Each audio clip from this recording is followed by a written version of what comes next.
आप 56 इंच का सीना लेकर आइए और अपने गाड़ी में भाजपा का झंडा लगाइए, बोर्ड लगाइए अपना, और उसके बाद नौजवानों से मिलने जाइए और नौजवानों को समझा कर आइए। हम विपक्ष के लोग बैठ जाते हैं और आप जाइए और जाके नौजवानों को समझा दीजिए कि अग्निवीर योजना का क्या क्या लाभ है। आज बहुत अच्छा सा स्पष्टीकरण उन्होंने दे दिया कि 75% लोगों के साथ कोई बाल काटेगा, कोई इलेक्ट्रीशियन बनेगा, कोई ड्राइवर बनेगा, कोई टेम्पू चलाएगा और कोई सिक्योरिटी गार्ड की नौकरी करेगा।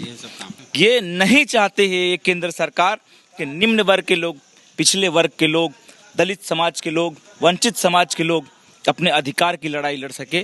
आप वहां पर धांधली और दलाली कराएंगे, फ्यूचर में ये नौजवान समझ चुका है। मोदी जी हो सकता है आके बोले कि हम नौजवानों को समझाने में कामयाब नहीं रहे, इसलिए अग्निपथ योजना को वापस लेते। देखिए, जदयू और भाजपा की जो स्थिति है ये अभी कमोबेश चोरे चोर मौसेरे भाई वाली स्थिति है। लालू यादव जी की बराबरी आप नीतीश कुमार जी से नहीं कर सकते, ये मैं भी मानता हूँ। अग्निवीर के नाम पर ये भाजपा जिन 75% लोगों को छांटेगा और जिन 25% लोगों को लेगा, उन 25% लोगों की बहाली परमानेंट किस बेसिस पे होगी?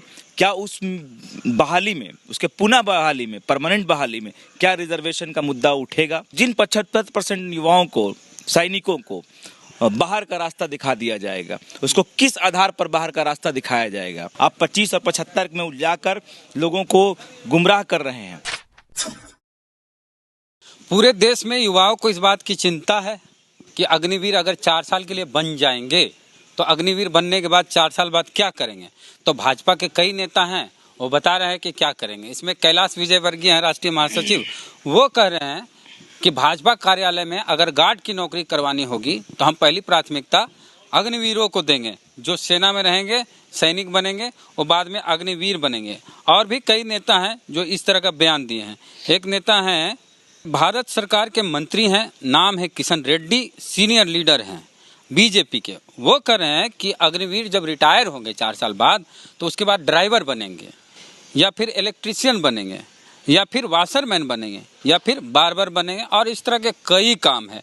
मतलब जो हमारे देश की सेना में नौकरी करेंगे और रिटायरमेंट के बाद वो ड्राइवरी करेंगे, माने टोटो चलाएंगे, टेम्पू चलाएंगे और यह सब काम करेंगे, और आपके घर में बिजली वायरिंग करेंगे, और वाशरमैन माने कपड़ा धोएंगे भाजपा के नेताओं का, और उसके बाद भाजपा के नेताओं का बाल काटेंगे। इस तरह का काम बोल रहे हैं, केंद्र सरकार में मंत्री हैं वो। तो सहान परवेज जी हैं, जन अधिकार पार्टी के नेता हैं, प्रवक्ता भी हैं। तो भाजपा वालों ने तो बता दिया कि भाजपा नेताओं का बाल काटेंगे, उनका कपड़ा धोएंगे, उनकी गाड़ी चलाएंगे, टोटो चलाएंगे, हाँ, सफाई भी करेंगे, और भाजपा कार्यालय में गार्ड की नौकरी भी करेंगे। ये तो बहुत अच्छा हुआ कि बहुत जल्दी भाजपा के शीर्ष नेतृत्व ने इस बात का स्पष्टीकरण दे दिया कि अग्निवीर का क्या होगा। अग्निवीर के मुद्दे पर और अग्निवीर भर्ती योजना को लेकर जो सड़क पर पूरे देश का नौजवान आज हंगामा कर रहा और सवाल पूछ रहा था केंद्र सरकार से कि अग्निवीर का मतलब क्या है, और अग्निवीर 4 साल के लिए है तो 4 साल के बाद क्या होगा इन अग्निवीरों का। आज पूरे देश में इस बात का सवाल पूछा जा रहा था। ये तो बहुत अच्छा है, और हम लोगों ने तो इस बात का अंदेशा पहले ही लगाया था कि अग्निवीर के नाम पर ये भाजपा जिन 75% लोगों को छांटेगा और जिन 25% लोगों को लेगा, उन 25% लोगों की बहाली परमानेंट किस बेसिस पे होगी? क्या उस बहाली में, उसके पुनः बहाली में, परमानेंट बहाली में क्या रिजर्वेशन का मुद्दा उठेगा या रिजर्वेशन को गायब कर दिया जाएगा? और जिन 75% युवाओं को, सैनिकों को बाहर का रास्ता दिखा दिया जाएगा, उसको किस आधार पर बाहर का रास्ता दिखाया जाएगा? क्या उसके परफॉर्मेंस के आधार पर होगा?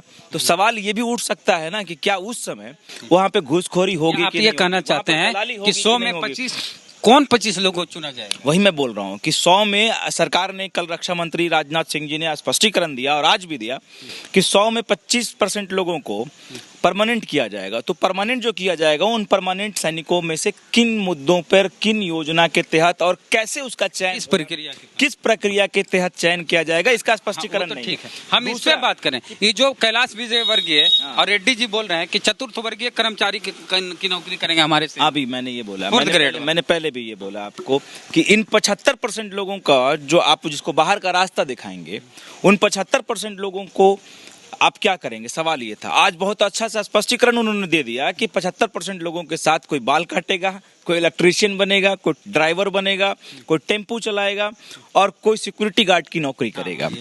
तो यही सब काम। तो अब मैंने आपको पहले भी बोला और जन अधिकार पार्टी इस बात को मान रही है कि ये जो सरकार है ये सेना के नाम पर दलाली कर रही है। ये जो सरकार है ये सैनिकों का अपमान करने आई है। ये जो सरकार है वो नौजवानों का गला घोंटने का काम कर रही है। ये सरकार सबसे बड़ी मिडिल क्लास लोगों के लिए सबसे बड़ा वैकेंसी आर्मी, पुलिस और रेलवे, ये 3 बड़ी वैकेंसी हुआ करती थी, जिसमें रेलवे को तो बेच दिया गया। अब सैनिक भर्ती में ये नया शगुफा छोड़ दिया गया।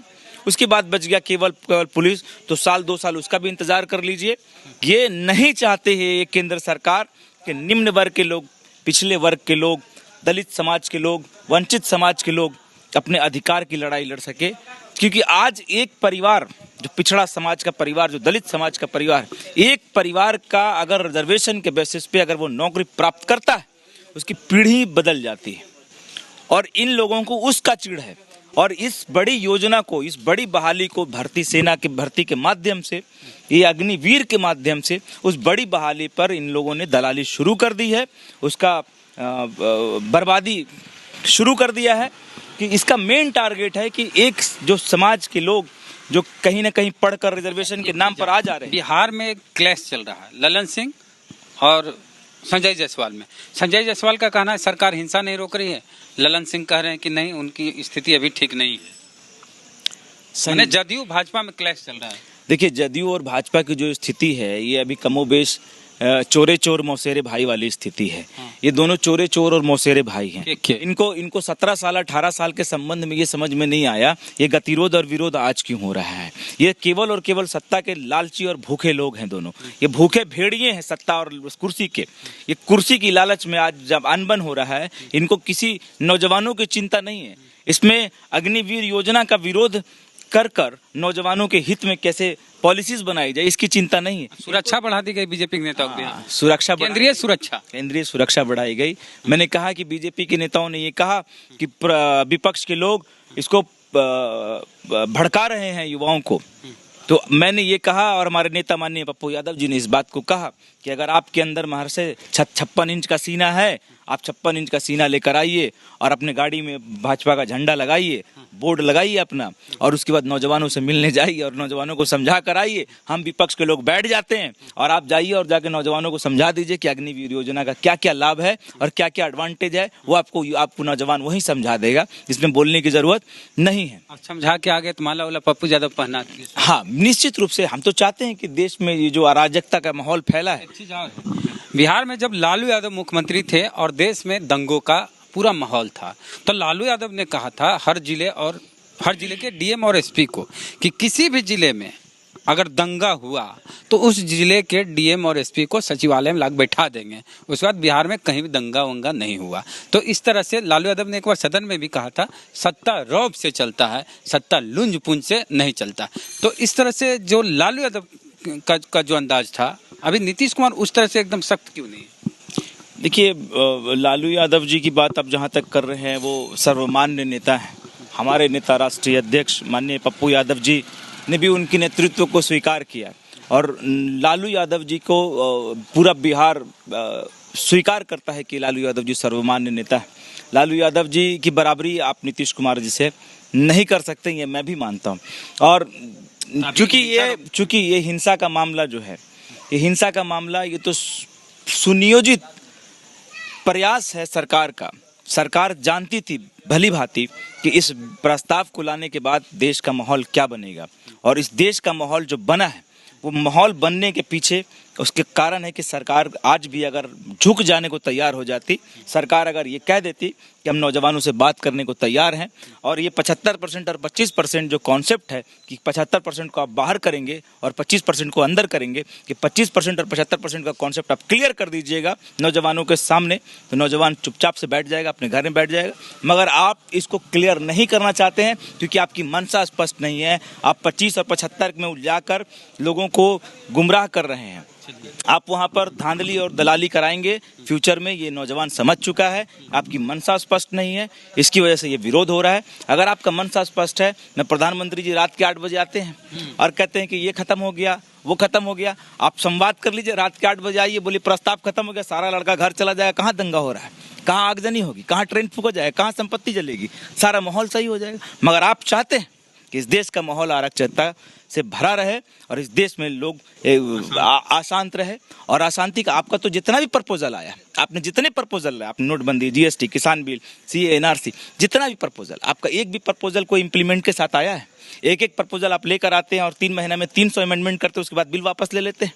ये आपका प्रिपरेशन है? ऐसे सरकार चला रहे हैं आप? मोदी जी हो सकता है आके बोलें कि हम नौजवानों को समझाने में कामयाब नहीं रहे, इसलिए अग्निपथ योजना को वापस लेते। ये होना है, ये होना है और यही होगा। इस देश का नौजवान अगर जब जाग गया है तो ये सरकार की इस नौजवानों की चुनौती स्वीकार नहीं कर पाएगी। और सरकार अगर इस बात के अहंकार में बैठा है कि हम नौजवानों को गुमराह कर और उसको दबा कर और डंडों से, जिस तरह का डंडा, बर्बरता और गोलियों से नौजवानों की आवाज को दबाने की कोशिश की जा रही है, उससे नौजवान नहीं दबेगा। एक वो बनारस के कमिश्नर है, पुलिस कमिश्नर, वो बोल रहे हैं हमारे ही बच्चे हैं, इनको समझाने जाने की जरूरत है, समझाने की जरूरत है। तो मैंने बोला, तो हमारे नेता माननीय पप्पू यादव जी ने तो बोला कि जाए ना, स्वागत कर रहा है आपका, ये देश का नौजवान स्वागत कर रहा है आपका, आप जाइए, समझा कर आइए। किसने मना किया आपको समझाने के लिए? मैं तो कह रहा हूँ कि भाजपा को और सरकार के पक्षधर को इस बात को समझाना चाहिए। हाँ, नौजवान गुमराह है तो वो जाकर उनको समझाए और वो रास्ता वो खुद बता देंगे और उनको समझा देंगे कि कितना समझदार है। 70 और 25 के उलझन में ये देश को गुमराह कर रहे हैं, उलझा कर रखे हुए हैं। और वेद जी याद रख लीजिए, ये रिजर्वेशन पॉलिसी पर हमला है। चलिए, तो शान परवेज जी जो कुछ बोले, क्या आप सहमत है? प्रतिक्रिया दीजिए कमेंट बॉक्स में। फेसबुक वीडियो देख रहे हैं, पेज को लाइक फॉलो नहीं किया तो कर लीजिए। यूट्यूब पे वीडियो देख रहे हैं, सब्सक्राइबर नहीं तो घंटी बजा कीजिए। जय भीम, जय भारत।